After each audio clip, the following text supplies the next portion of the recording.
Hello, everyone. This is a webinar about bereavement and loss in adults with a learning disability. We're from the Adult Learning Disability Health Service in Bristol, Somerset, and North Gloucestershire. I'm Guy Proudlove. I'm a trainee health psychologist in the service. Hi, I'm Kate Anslow, one of the clinical psychologists in the team. Okay, so a bit of a summary of some of the things that we're going to talk about today. We'll start off by thinking a little bit about why it's important to talk about death with adults who've got a learning disability, why that's an important thing to do. We'll think a little bit about some kind of possible reactions that people might have to loss and death. There can be a real kind of range of these emotional changes, behavioral changes.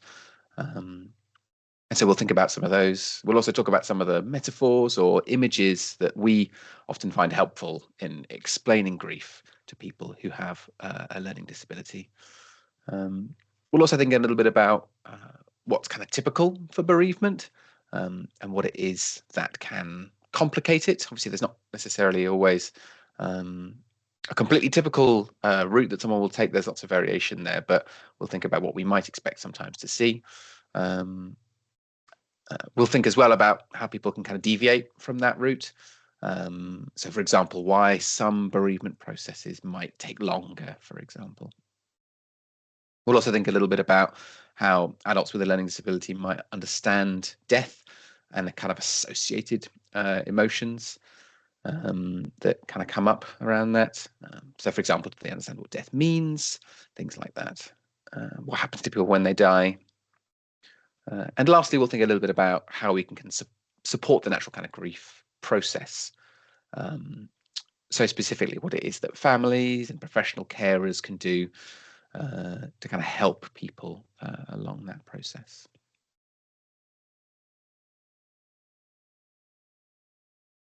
So whilst you're watching this presentation, it's important to think about looking after yourself. Probably everybody watching this presentation will have experienced some kind of loss, some probably more recently than others.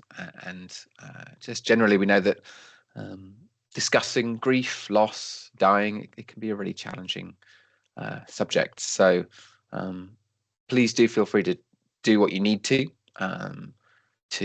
look after yourself. So whether that's kind of taking a break whilst you're watching the recording, or potentially reaching out to kind of people you trust afterwards to just talk through. There is also professional support available, so you could contact your GP to arrange that, or you could speak to bereavement organisations like Cruise, who specialise in supporting people in that way.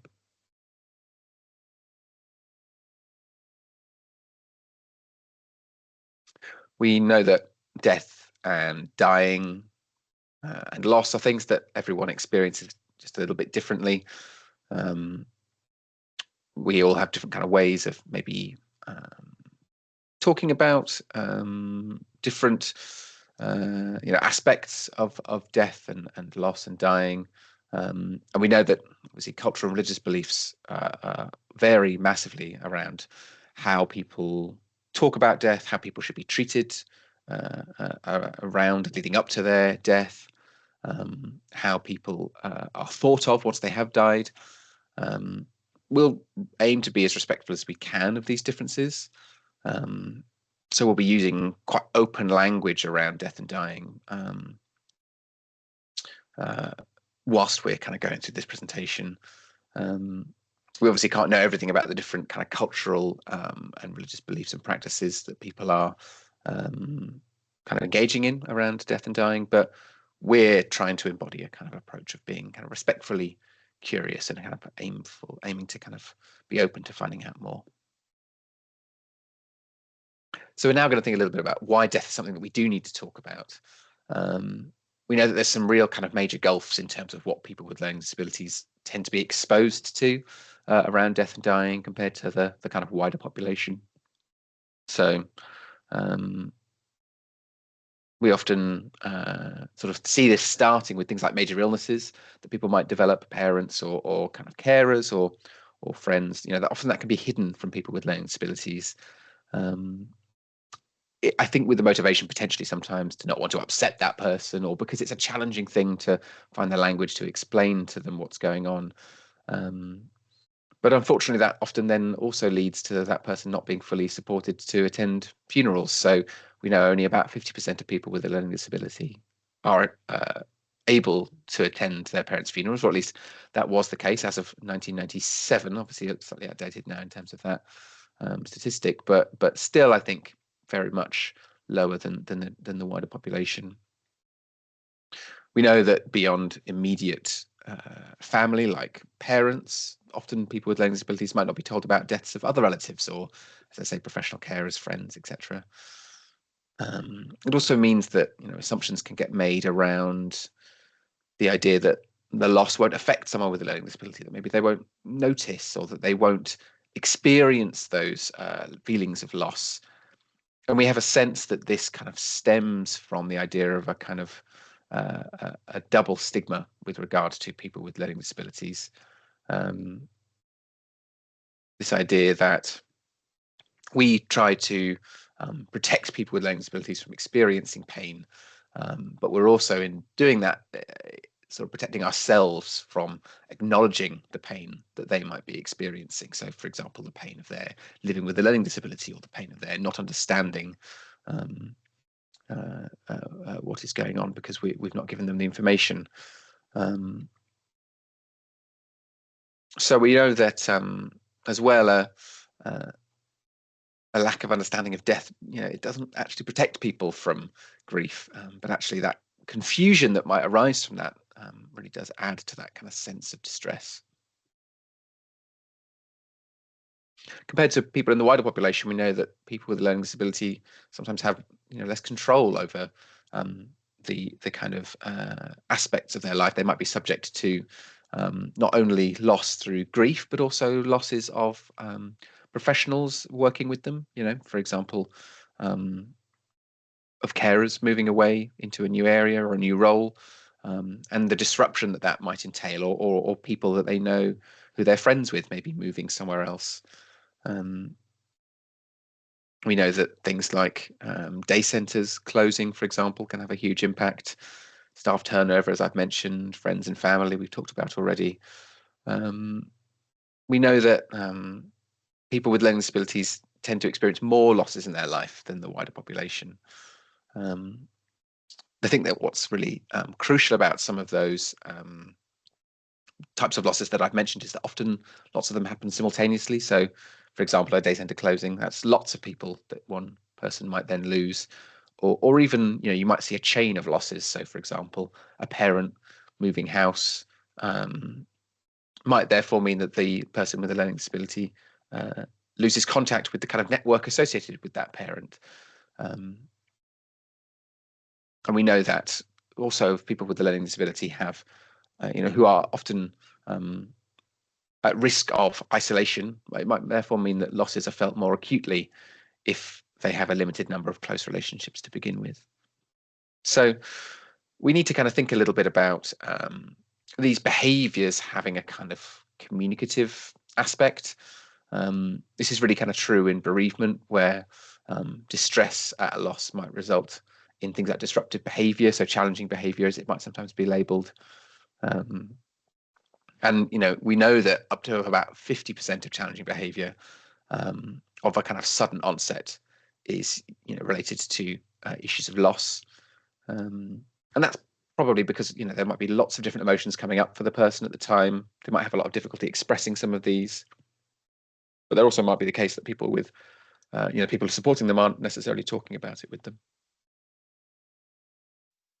Okay, we're going to be thinking about some of the reactions to loss that people might experience. Of course, these can be very individual, but there might be some common experiences that we've listed here. And these are probably quite dependent on the relationship that the person had with the deceased and the meaning of that relationship. But we've grouped them in terms of cognitive reactions, so changes in somebody's thinking, their thought processes, emotional reactions, physical reactions that are more sort of based in the body, and behavioral reactions. So what you might see that somebody demonstrates in their behavior. So the cognitive ones that you might see are that people might experience a sense of confusion or helplessness. They might have difficulties concentrating on their basic sort of day-to-day life. There might be an element of denial, not believing that it's true for a while, or conversely, kind of ruminating and spending a lot of time thinking about that loss. There might be an element of blame, either self-blame or blaming other people, and a lot of questioning around why, what's happened, why has it happened. And also thoughts of suicide can be quite common, feeling that life's not worth living anymore, or they want to join the deceased person. These should still be taken seriously, even though they're a common experience, especially if anybody is expressing an intention to go through with that or talking about any plans. And then lastly, we've put existential dread, so kind of questioning what the meaning of life is and questioning their own identity and thinking about some really big questions about mortality and what does it all mean. Then you can see a huge range of emotions that can be experienced. And some of these might feel more easy to accept than others. Perhaps more difficult feelings might be things like anger or relief that the person has died if they've been in pain. And there can also be, it can set off some fears in terms of ambulances and hospitals if the person that they loved was in contact with these and then they didn't come back from that place. Then thinking about the physical, there can be things that affect the body, like sleep problems, insomnia, but there can also be some very physical reactions to grief that feel like a physical feeling of being heartbroken or having a pain in your heart, feeling hollow inside, feeling that it's hard to breathe. So all these might be related to the person's grief rather than, a physical problem. And the behavioural signs might be the most obvious to the people that are caring for that individual, that their behaviour has changed, which might reflect a kind of underlying low mood and grief. So things like they're more withdrawn from their usual activities, they're crying more, they're not looking after themselves in the way they usually do. And often some of the behavioural signs that we might see reflect the person needing more reassurance from other people, needing to be close to other people at this difficult time. Things like asking repetitive questions, being quite clingy, searching for that kind of sense of safety and reassurance in their relationships.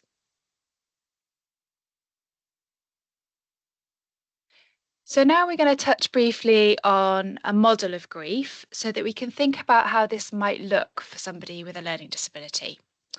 So the model that we're looking at is a psychologist called William Worden. His model is called the 4 tasks of grieving. There are lots of other models out there, but I think having tasks rather than specific stages of grief emphasizes that this is a process and we can achieve these tasks in a different order and we might revisit the tasks at different times. So the theory is that a complicated grief might occur when the person is unable to complete these tasks or perhaps get stuck in a particular task. So when we talk about tasks, it might sound like these things are things we should or can complete, but grief is obviously something that we never really fully complete. And in some ways, mourning is never finished, but it may get easier over time as we have less pain when we think about the person. But if we think about the tasks that Worden proposed, the first one would be being able to acknowledge that the person is dead. So that's accepting the reality of that loss. And it's an essential task for the bereaved person. They need to understand that the person will not return. The second task is to experience the pain of that grief. So, as we said, the person who's bereaved will experience a really wide range of emotions, and the task is to allow these rather than to avoid or suppress them.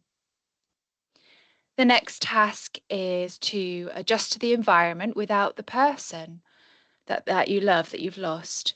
So, as well as a sort of emotional and psychological adjustment, there might also be practical adjustments to the life without the person that are needed. So, for example, performing roles or tasks that the loved person performed for you. And the last task is to find an enduring connection with the deceased, whilst also embarking on a new life without them. So the task here is to find a place for the deceased in your life that allows you to begin living again. And the goal is not to forget them, but to be able to reinvest some emotional energy in other parts of your life. So, why might these tasks or stages be more difficult for someone with a learning disability? Well, they may have a lack of understanding around death, or information may have been withheld from them around the death, so the task of acknowledging that the person is dead becomes more complex. They may have difficulties expressing their emotions or even identifying how they feel, so the experiencing of the pain of the grief also becomes more challenging. Then there may be significant changes to their environment when someone dies, for example, having to move house because they've lost their parents.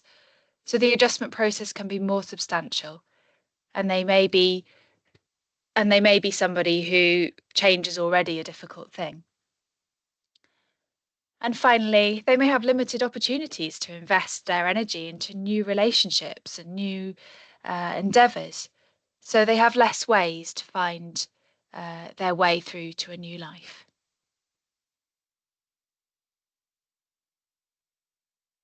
This image we put in because we wanted to illustrate that, contrary to the popular idea that grief shrinks over time, we have newer understandings that emphasize that our grief stays a part of us, and if all goes well with the grieving process, we allow our lives to grow around the grief.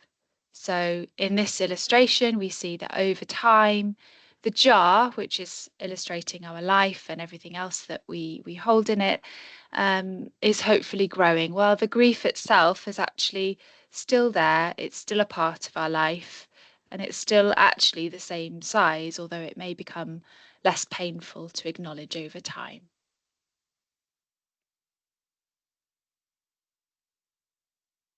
So this is just a reminder that grief sometimes starts before the person actually dies. If the death is an expected one, for example, if the person has a terminal condition, and in this situation we call it anticipatory grief. And there's every reason to believe that this is also experienced by somebody with a learning disability. It's a healthy and normal part of grieving, and again can show up in different people in different ways. So we can support someone with their anticipatory grief by explaining well what's happening at each stage and supporting the person to start planning for their loss. How do they want to spend their remaining time with the person? How would they like to say goodbye? Do they want to do anything to support the person now, either practically or emotionally, or bringing them a gift? The evidence shows that people respond better to difficult life events when they feel they've got some sense of control or purpose during those difficult times. So we try to offer that to people who are experiencing this anticipatory grief. Now we're going to look at a film clip that comes from the work of Irene Tuffney-Winge. She's a professor of intellectual disability and palliative care. She's written a book about breaking bad news to people with a learning disability, and she also has a helpful website, which we've put at the end of our presentation. So we're going to watch this and have a think about how Amanda, the lady with a learning disability, was how she was making sense of what was happening to her mum and what was happening to her, and how people were feeling, and what her thoughts were around those, what her preferences were.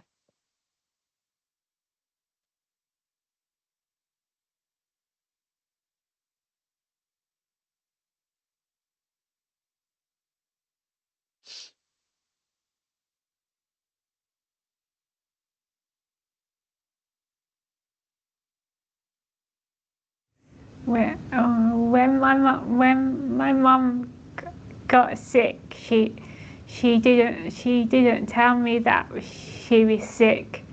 She kept it to herself,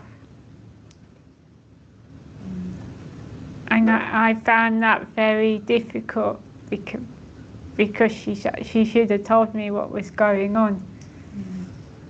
And I was 13 years old when, and she did not tell me that she was going to die.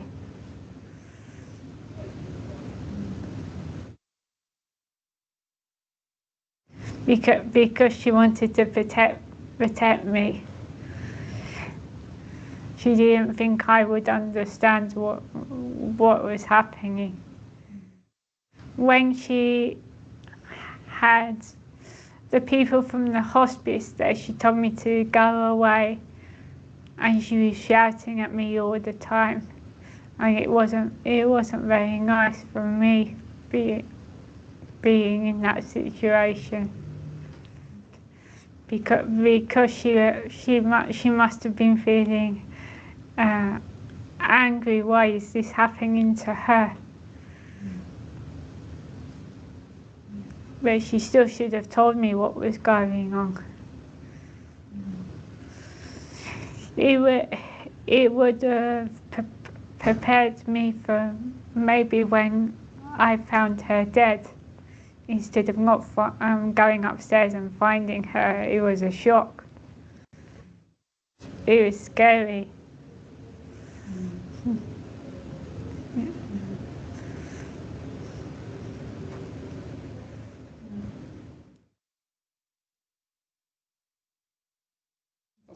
About 10 years ago, I was diagnosed with cancer.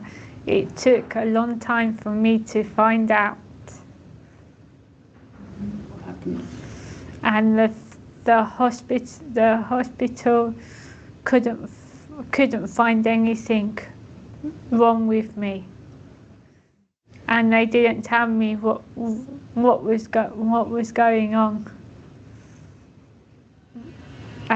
And I felt really frightened and scared that I was left on my own for a long time, and nobody was explaining to me what was wrong. Yeah. Because they thought that I wouldn't understand because I had a learning disability. It would have been easier to know what was happening because then I would have known what they were doing to my body. Yeah. When I went to that other hospital, this consultant said that you got non-Hodgkin's lymphoma, and I asked him what it was, and he said it's cancer. And then he said that I had a choice. I could either have chemotherapy, or if I didn't have chemotherapy, within 3 days I would be dead. So I had the chemotherapy, and it shrunk my tumour, and I got better. I like the consultant because he told me what was happening, and he found the right chemotherapy for me, and it worked, and it shrunk my tumour.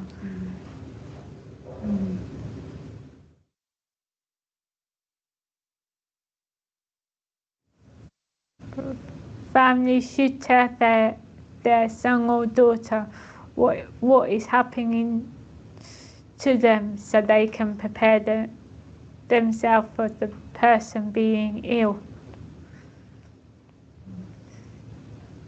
If the support worker takes a client to the doctors or to the hospital, let the client speak to the doctor, don't the support worker or carers take over, because that's what always happens, that they always tend to take over, or the doctor speaks to the carer or the support worker and not speaks to the clients.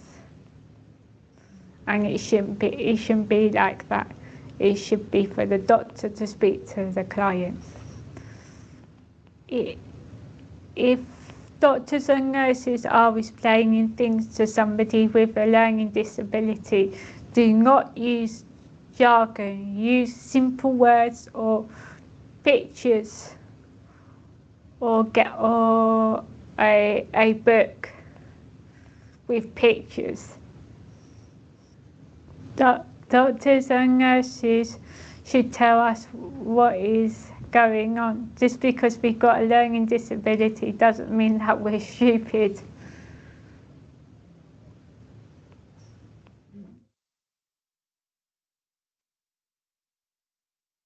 Okay, so quite a powerful film to kind of illustrate how insightful some people can be about what's happening, and about how they might actually have quite a good understanding that, you know, they're being protected from the news, or they might have some feeling that there's something going on that they're not being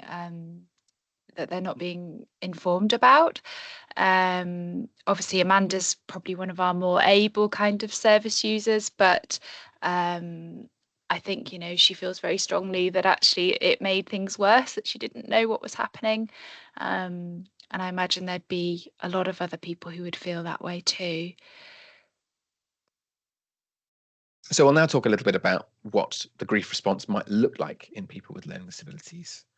We've talked already that there might be a kind of historic assumption that people with learning disabilities might respond very differently to death, but actually evidence shows that people with a learning disability respond in the same way as the general population, and are very much capable of grieving in that same way as well.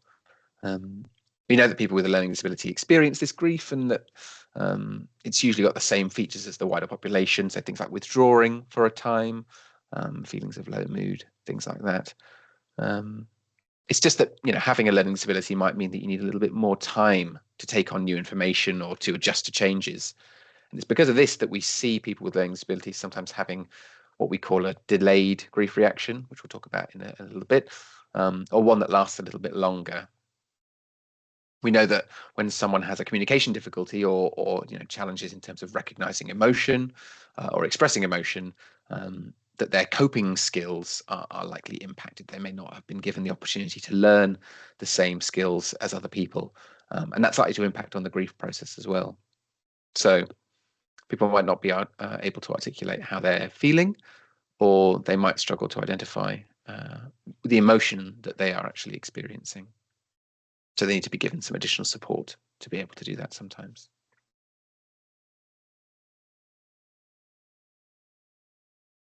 So sometimes people are in situations around grief where the emotions are kind of so painful that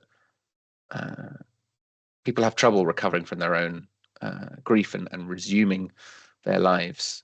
And this is something that's often called complicated grief. It might also be called pathological or unresolved grief, or exaggerated grief.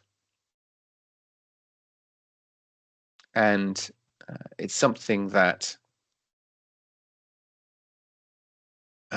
can be sort of represented in several different ways. It's often, I think, difficult to know when things cross the line into this kind of complicated grief framework, because obviously for everyone, you know, sometimes grief can be quite challenging. We know there's several different kind of types that can be helpful to look out for. So it might be, for example, that the emotions are much more long lasting than we might expect, and we call this kind of chronic grief. We know that it could be that there's a bit of a delay sometimes in starting to process those emotions, and that's something we might call delayed grief. And you know, I think part of it is that so much can change, as we talked about already. You know, after someone dies, it's easy to get swept up in that, and very difficult sometimes for people to kind of start that sort of full grieving process if those feelings are really overwhelming. And we often see sometimes that that delayed grief process can then subsequently be triggered, for example, by another loss. So even, for example, a staff member leaving, something like that might trigger a previous kind of bereavement around a death. We also know that people might struggle to express themselves within the kind of grieving process, and we might call that inhibited grief. And that can sometimes be shown as kind of other kind of roots. So, for example, it might be shown as a kind of pain or an illness that someone might be experiencing, when in fact that's kind of there's a grief kind of at the root of that. And we also often get asked kind of, what is a kind of normal processing time for grief? There isn't really a fixed answer. We often say that kind of 2 to 5 years for a kind of grieving process can be considered within kind of normal bounds. But it's really important, I think, to think a little bit about what might prolong a grief reaction. So, for example, if someone's reacted really, really strongly to someone they didn't seem that close to, then it's important to think, why is it that that person is responding so strongly? Could it be that the person had a more significant role than was realized, or had a sort of special symbolic significance to that person? It's important for us to be curious as to what's going on with that reaction. We know that complicated grief is actually more common in people with a learning disability. So we're looking at about 33% in that population, compared to about 9.8% in the general population. So a bit of a difference there. So we know that there's several factors that can make complicated grief more likely. So we've already talked a little bit about the first one, the fact that if you withhold information around the bereavement taking place, or the grief taking place, that is something which can contribute. And that's not just how much information has been provided, but also, how well has the information been understood. So it's very easy for people with a learning disability to just kind of nod along, for example. But do they actually have the knowledge to support what the grief, what the bereavement, what the loss will actually mean for them? Changes that it might include, for example. We know as well that if people aren't included in the kind of rituals leading up to a bereavement, so for example, hospital visits, funerals, things like that, that can make it a lot more challenging for them to engage around, much more likely to have complicated grief. We know that people with a learning disability having kind of limited support networks can make it much more challenging for them. And that's partly because it will then feel a little bit more like they're isolated. There's less people around them going through the same thing, for example. So a lot easier if there's other people who they can talk to, who they know can kind of relate to them around those experiences. We know that things like early attachment difficulties can be more likely to make complicated grief take place. And that's, I think, partly because we know that people who've been through trauma or challenging early life experiences might find it really, really difficult. It might be that they're more prone to being kind of destabilized, find it harder to kind of return to that sense of safety, that sort of baseline. And they might also find it harder to seek support from other people. And that's in part maybe because maintaining stable relationships might be a little bit more tricky at times for them. And lastly, we know that there are kind of unresolved issues, if there are unresolved issues in the relationship. So, for example, the person who's passed away, that the person with a learning disability was dependent on them, that they had issues with tied up with them around self-esteem, identity, or maybe kind of unexpressed emotions that they have around the person that they weren't able to articulate to them. And that can often be made harder by kind of taboos. So, for example, not speaking ill of people who've passed away. It can result in this kind of sense of sort of unfinished business with the person. A few more factors now.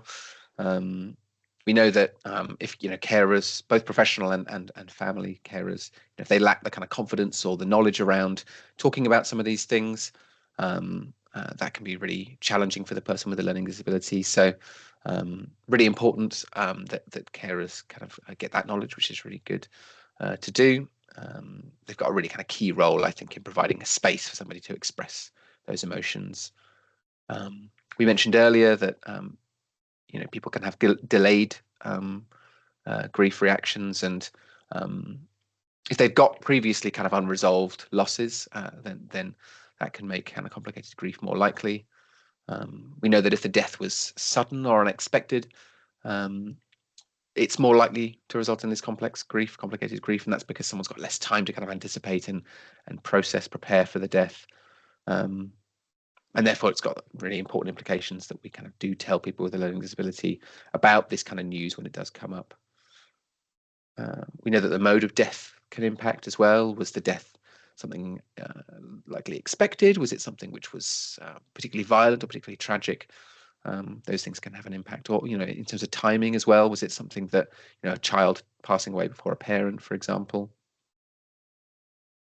We know that the deaths of partners, particularly where the relationship wasn't formally recognised, so queer relationships or kind of underappreciated relationships within kind of professional settings. So, for example, if two people are living in a care home, have a relationship with each other, but that's not necessarily formally recognised.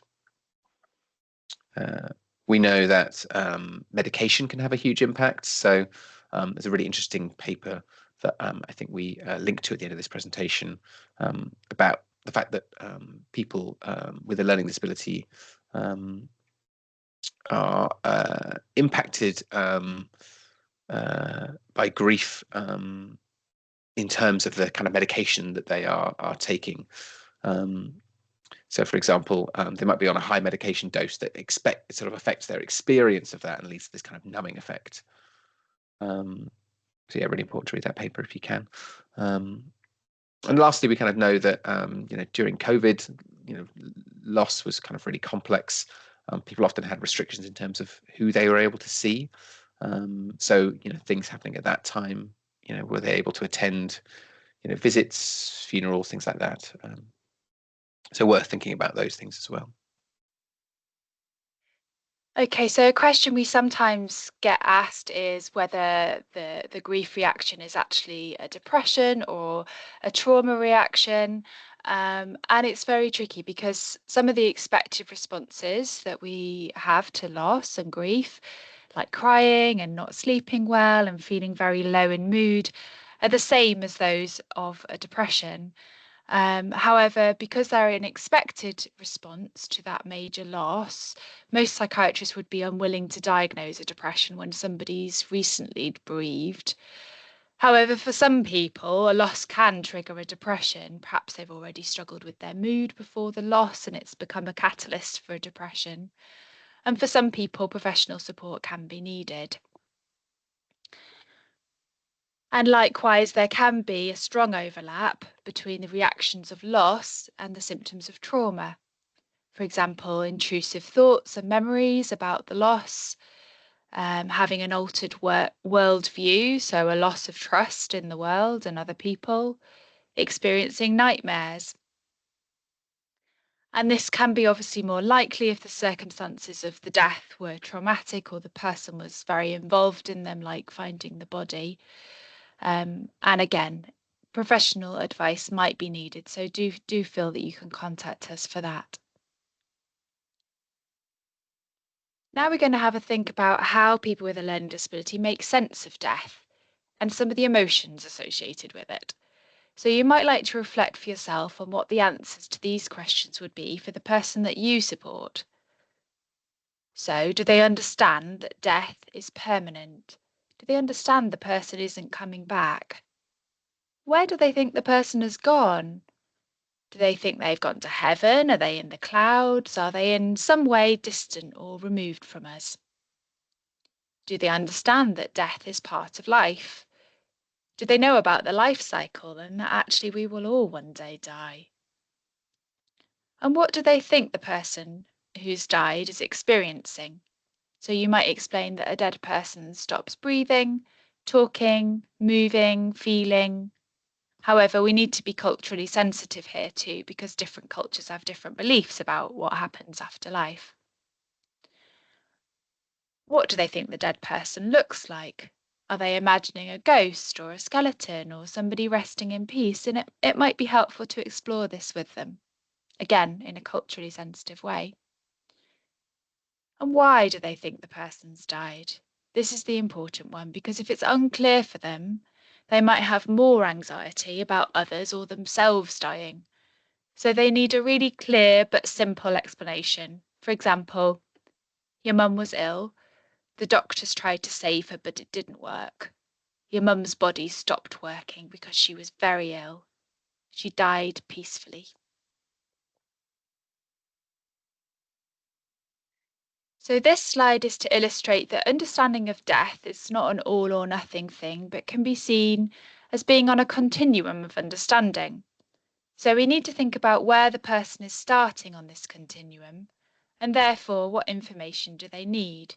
So the questions on the previous slide will help you. If you're able to prompt the individual around some of these questions, you'll get a sense of where might they be on this scale.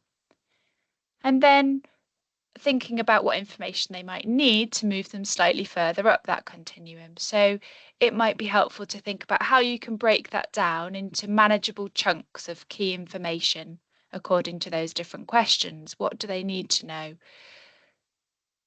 to answer each question? And even without a full understanding of death, people with learning disabilities are usually able to link a sense of sadness and loss with a bereavement situation. So in one study, nearly 3/4 of people with a learning disability who did not have a full concept of death could still attribute an appropriate emotion to the bereavement situation. So people don't need a full understanding of death to know that the important person in their life is no longer there. And it's also helpful to remember that just because they might not be able to verbalize that understanding doesn't also mean that that understanding is there.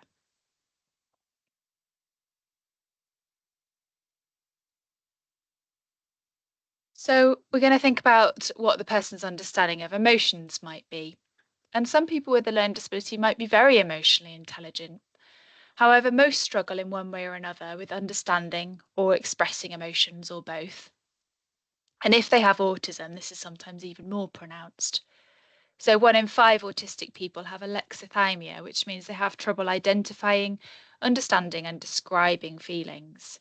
And this doesn't mean that they don't have the feelings, but that they're harder for the person to label in themselves and other people, and thus the person can feel really confused and overwhelmed by them. So again, please consider how you would answer these questions for the person that you support. Do they need some help labeling their emotions, or some encouragement that it's okay to show them? Do they need pictures of different emotions to help them label them?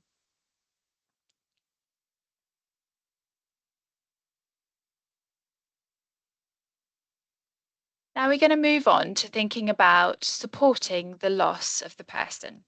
And this is something that we all have a role in. This is not just about professional support. This is about each and every person in that person's life, helping to support the grief process as a normal part of our lives. So the first point is to allow sufficient time for the loss. So we know that grief is a long process and that people need time to go through those emotions and those processes of trying to make sense of it and understand it. And so it's really important to give them time to do that and not expect that they're going to bounce back quickly from that loss. And there are a few things that can help with this process. One is that the use of easy read information and pictorial information, like Amanda talked about in the film, can be really helpful. So things like social stories, where there's the pictures and the words to support it, and easy read booklets that we will be sending. And there's also a brilliant series of books called Books Beyond Words. And you can see here the picture of one of them, which is when Mum died. There's also another one when Dad died, and a range of other booklets related to death and loss. So there's also the link for those books at the end of the presentation. And the first point really about supporting the loss would be to, wherever possible, support the person with their attendance at funerals and to visit people in hospital who are unwell. So funerals serve numerous important functions for people.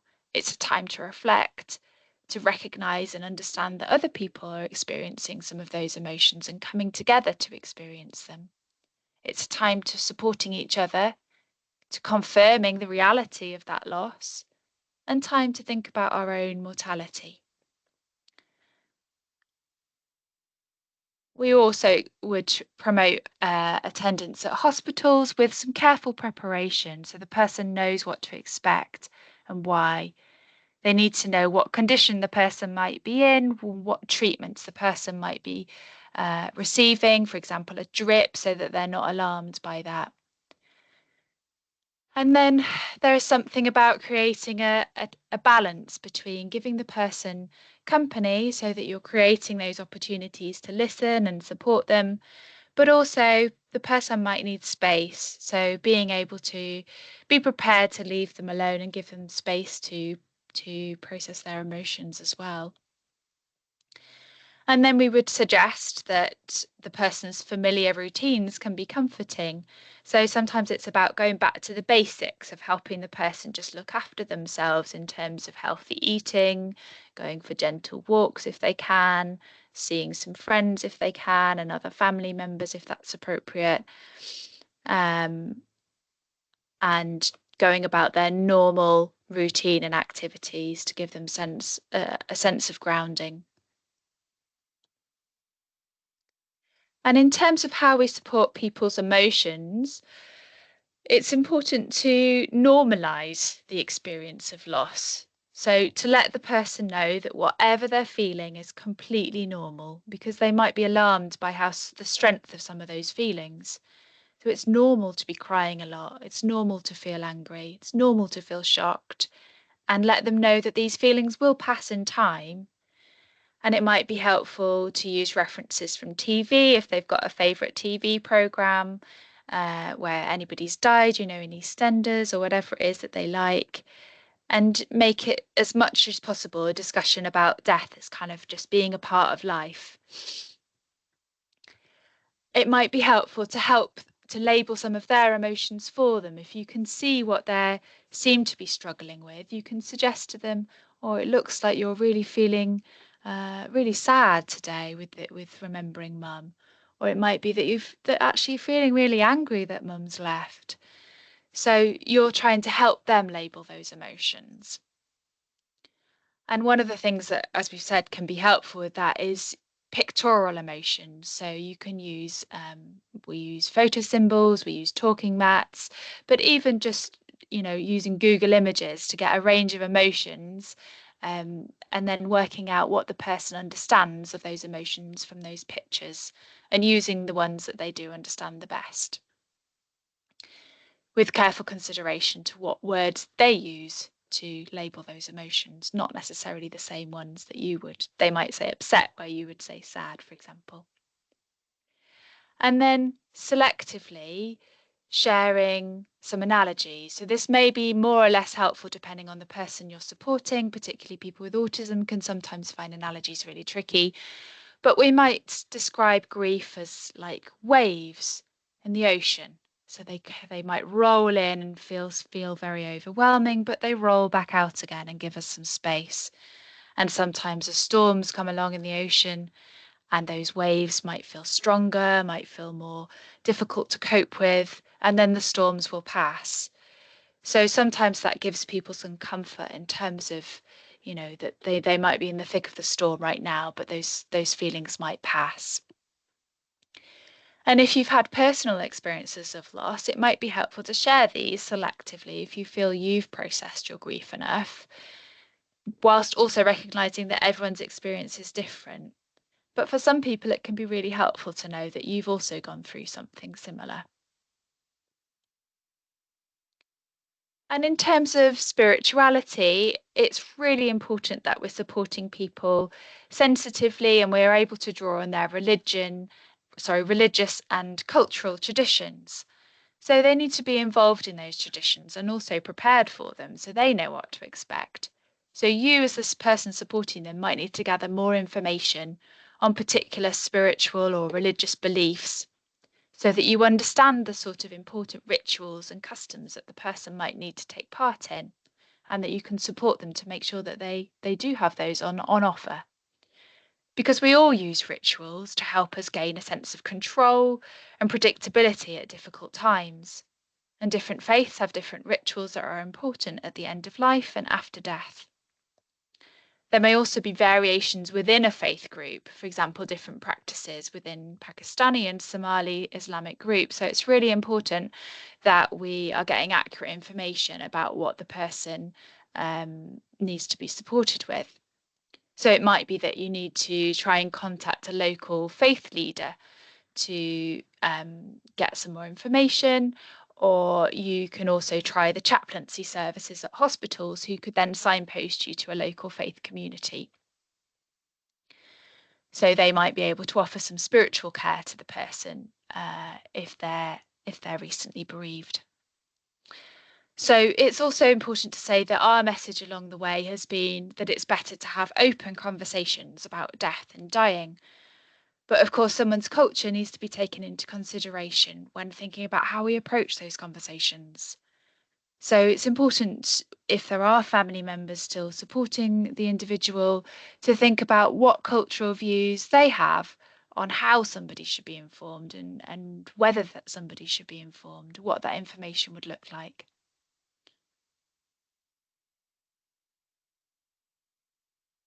So this next video comes from the North Somerset project called We Need to Talk About Death. And it's a lovely demonstration of how we might use many different words and phrases and different terminology around death and dying, and the need to be clear around those.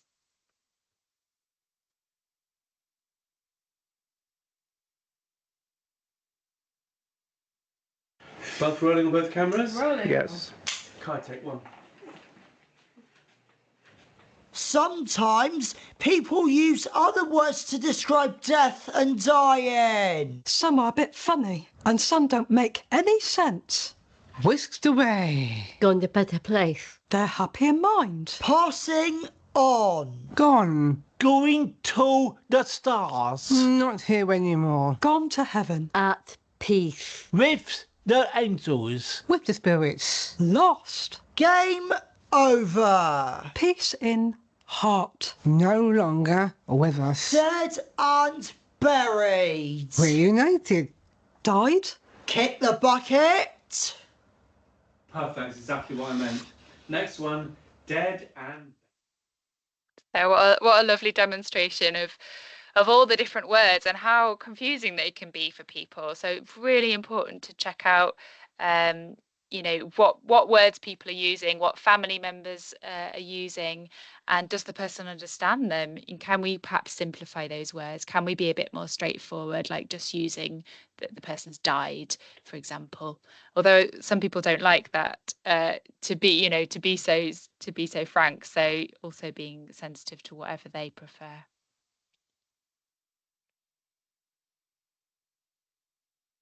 So we've made this table to think about some of the language that you might use, and just some really gentle pointers really in terms of things that are helpful to say and things that are perhaps less helpful.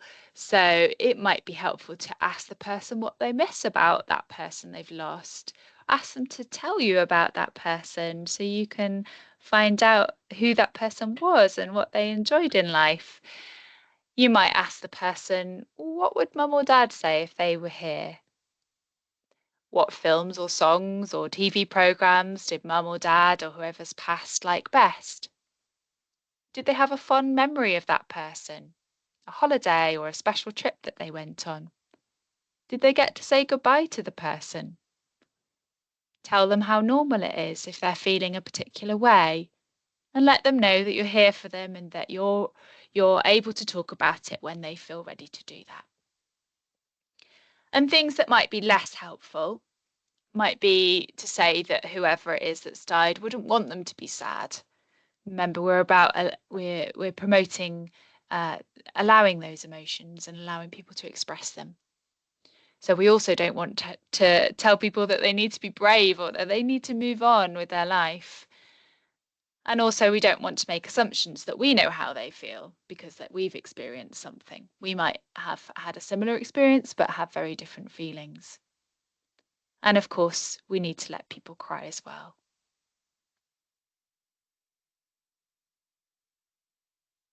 So the approach that we have to supporting loss would be that we don't emphasize the person needs to get over the person that died, but that the intensity of feelings may lessen over time. So rather than moving on or getting over that person, we're actually looking at how we can keep that relationship alive. So if something special happens, we might say, what would your mum say if she saw you today? Would she be really happy that you've had this experience? Or if your dad was in the room, what joke would he make to cheer you up?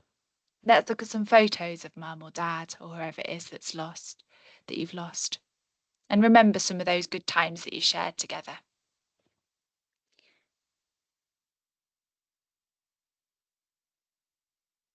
So, as we said, it's really important to create a space to remember the person that they've lost. And that might be particularly important on special occasions like anniversaries, Mother's Day, Father's Day, Christmas. And so it's about having a bit of preparation with the person, a conversation with them about what would you like to do, for example, on Christmas Day to remember mum. So it might be that they decide to light a candle or say a prayer or visit mum's grave or take some flowers to a special place for mum or do a small ceremony. And some things that we recommend people try is making a memory box. So that might be something that you try at any time, not just a special occasion. That when the person's died, you might want to put some special objects in there. You might put the order of the service for the funeral in there. You might put some special photos, some things that belong to the person that you lost. And then that creates a focal point for the person to come to when they want to spend some time remembering them. And you can offer to support that, sit with them and would you like to have a look at your box today with me? It might be that the person's really into music or the person they've lost was really into music and they might want to make a special collection of songs that are the person's favourite songs or a photo book of all their special memories. Or they might like to make a memory garden that we've shown here with some special objects in the garden. It creates a place that they can visit to remember that person. So some other ideas are that you could make a memory jar. So the one shown here has got some pebbles that you could collect on a beach and you could paint some pictures on them to remind you of special things about the person or special memories. You can also order a memory bear, which is created out of materials, perhaps of clothing or special things that belong to the person that you've lost. And you can also get special photo frames, and some people I've worked with like to decorate a photo frame to make it even more special to put a picture of the person they've lost in.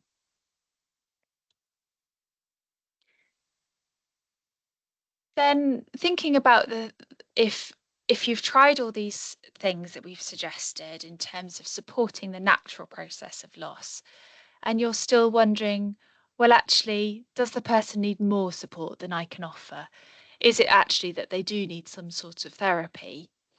We would say that grief therapy may be indicated if there's a particularly complicated grief, or if grief is manifest in any kind of aggressive behaviour, or the person's withdrawing, they're not looking after themselves, they're not speaking very much, they're self-injuring, or there's other risky behaviours, you're worried about their mental health or their suicidality, then definitely get in touch with us. There's a range of different grief therapies that we offer here. So we offer some talking therapy, including cognitive behavioral therapy, which is known as CBT. We also offer compassion focused therapy, which is known as CFT. And we have arts therapies, which offer a creative approach, a less verbal approach to exploring some of your emotions. So we have music, drama, and art therapies. We also offer a trauma-informed care webinar, which could be useful in addition to this webinar. So let us know if you would like an invite to this, which can help you think about how to support somebody on a day-to-day basis who might be experiencing trauma.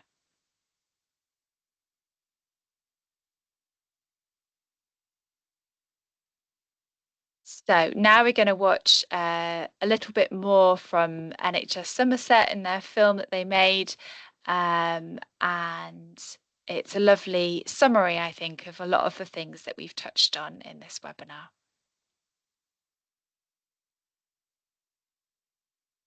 Just going to start at this point.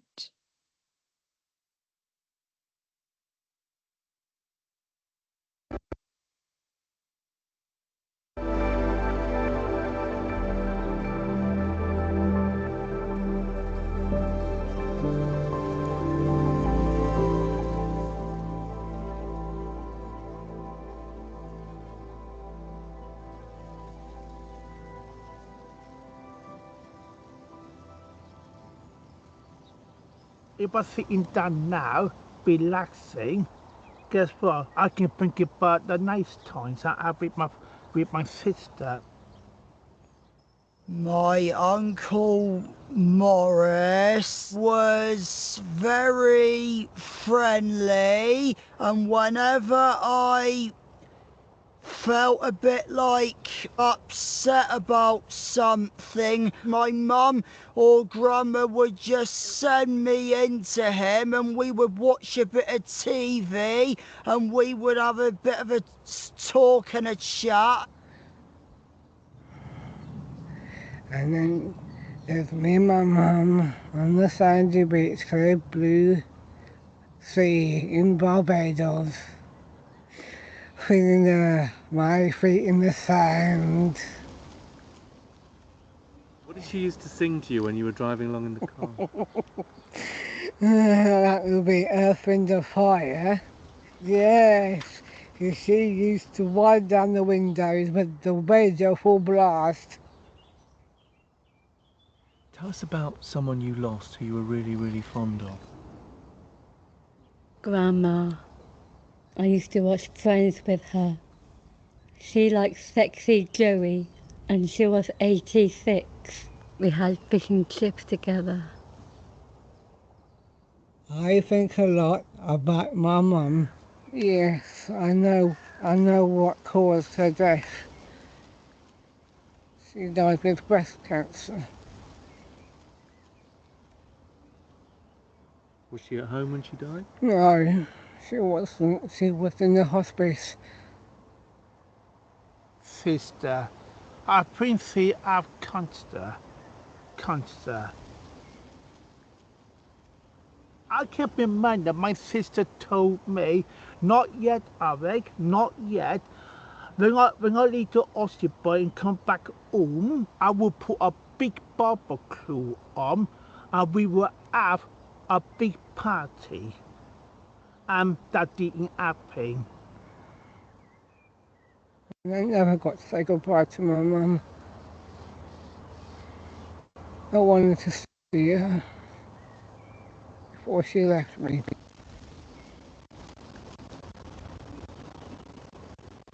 I think the lady called Kathy told me she was a staff. They sit me down and say, do you know when we can see you? I say, don't tell me. I say to the staff, I'm going to put it like that. I won't see my sister anymore. And they say, no. And I put into tears.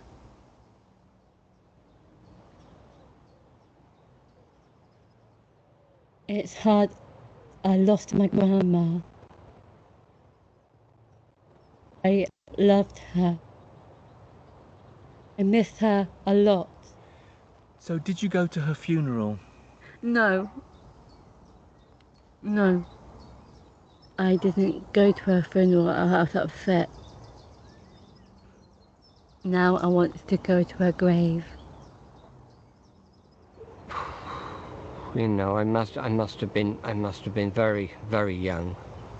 Very young. My aunt, my father's sister, I remember going to a funeral. I remember, you know, going into the church, being sat down and seeing, you know, seeing the coffin, you know, right in front of me. I remember when the coffin went through the curtain. It was poignant, especially when the curtain closed. Once that curtain is closed on your life, you know, that is it. You know, that is the end of it. I went to a funeral. I'm really excited, Stephen. I was in tears, I was. But you got bigger, but the nice times have you.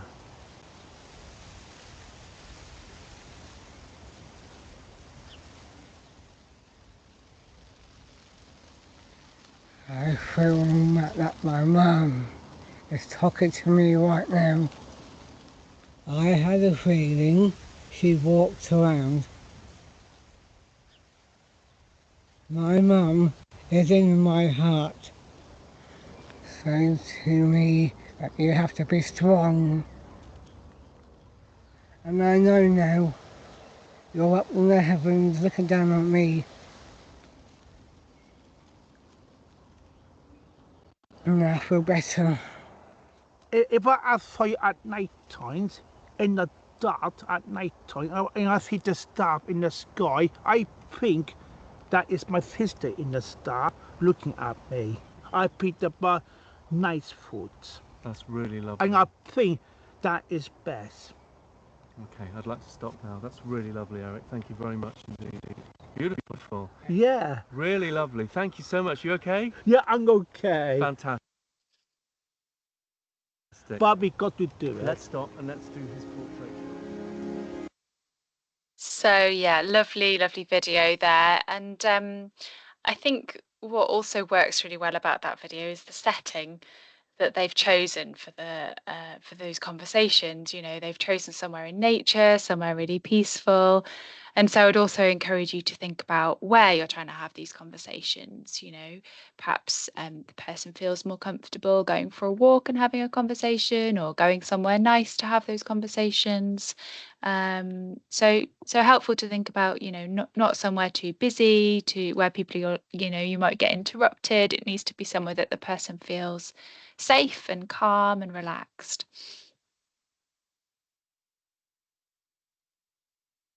So these are some of the take-home messages that we hope you might have gained from this webinar.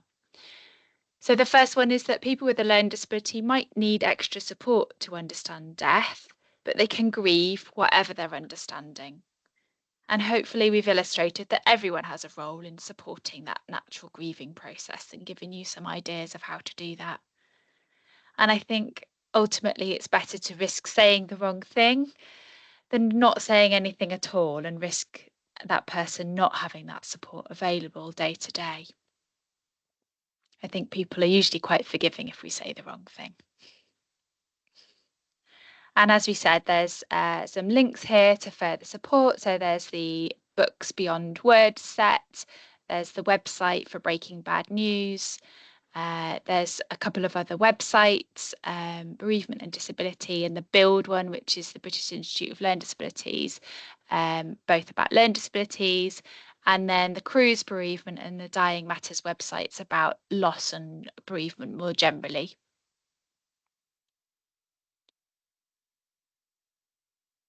So thank you very much for listening, and just a reminder that having watched this webinar, you might be also experiencing a range of different feelings, and that it might be important just to take a little bit of time out now just to look after yourself before you rush back into doing whatever you're doing today. And also that you can contact our team if you've been affected by any of these issues and would like further support. You can either speak to us, speak to your own GP, or speak to anyone within your organisation if you're in a paid role. So thank you very much for listening, and we hope you found it helpful.